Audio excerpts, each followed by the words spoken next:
Kamusta mga marit pare? Namiss ko kayo, namiss nyo rin ba ako? Eto nga ang vlog ko or mini vlog ko nga mga marit pare, about nga lang sa aking life update kahit wala naman nagtatanong, charis. Seryoso mga marit pare, hindi ko alam kung dapat ko pa bang i-share to sa inyo. Pero dahil nasimulan ko na nga mga marit pare, i-share ko na din at alam ko rin na marami din talagang makaka-relate sa akin dito na katulad ko na nangangarap din na magkaroon ng sariling bahay kahit simple at maliit lang. Eto nga palang bahay na to mga marit pare, nabili lang namin sa mother ko at ngayon nga ay pinaparelocate ko dahil nakita nyo naman sobrang dami pa talagang aayusin dito like pintura, mga kisame, as in marami pa talaga kaming ipapaayos dito pero ayos lang dahil bahay na nga ito nung nabili namin, kaya kung tutuusin ay pwede na nga talaga namin tong lipatan pero mas prepared ko kasi yung may kisame dahil alam nyo na magsa-summer, mainit, kaya naman iaayos muna yung mga dapat iayos. Pero kahit ganun nga mga marit pare, sobrang saya ko nga dahil after 7 years na nakikitira nga kami sa aking mga magulang at eto na nga mukhang makakabukod na rin kami. Kung napapanood nyo nga yung mga mini vlog ko dati, naging open naman yung buhay ko sa inyo dati pero hindi siya ganun ka-open. Pero ngayon, eto na talaga. Sa 7 years talaga na pagsasama namin mag-asawa, as in nakatira lang talaga kami sa mga magulang ko at wala talaga kaming sariling bahay. Wala naman problema sa mga magulang ko na dun nga kami tumira at open naman kaming patirahin nila doon at hindi naman talaga kami pinapaalis. Pero ngayon nga ay bubukod na nga kami, hindi dahil sa gusto ko lang pero yun kasi yung dapat.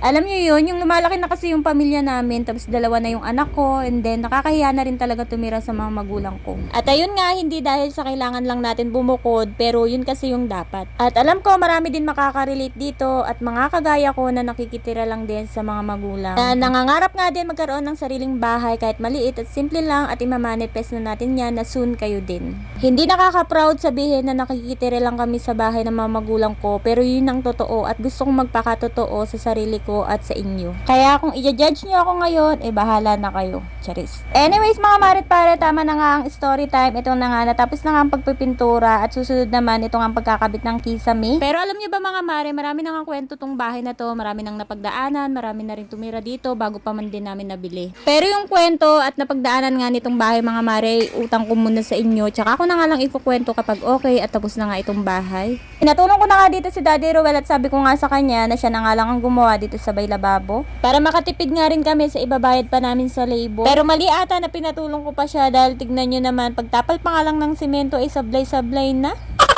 At ito nga mga marit pare, continuous pa nga rin yung paggawa dito sa kisame. Hindi rin talaga madali magpa-renovate at hindi rin talaga basta-basta dahil nandyan nga yung gastos at kailangan din talaga natin ng budget. Pero pagsisikapan nga namin hanggang sa matapos to para makalipat na nga rin kami. Malayong malayo na nga ngayon yung itsura niya nga compare sa una dahil ito nga nakabit na nga yung kisame at ngayon naman ay pinapakabitan ko nga siya ng kwarto. Pinalagyan ko na nga lang yan ng divider dyan sa gitna dahil yun nga yung magiging kwarto namin. At hindi pa nga dito mga mari natatapos yung pagre-renovate natin ng bahay, kaya naman i-update ko na nga lang kayo sa mga susunod nating video. So yun lang naman mga marit pare, thank you Lord, bukas po ulit.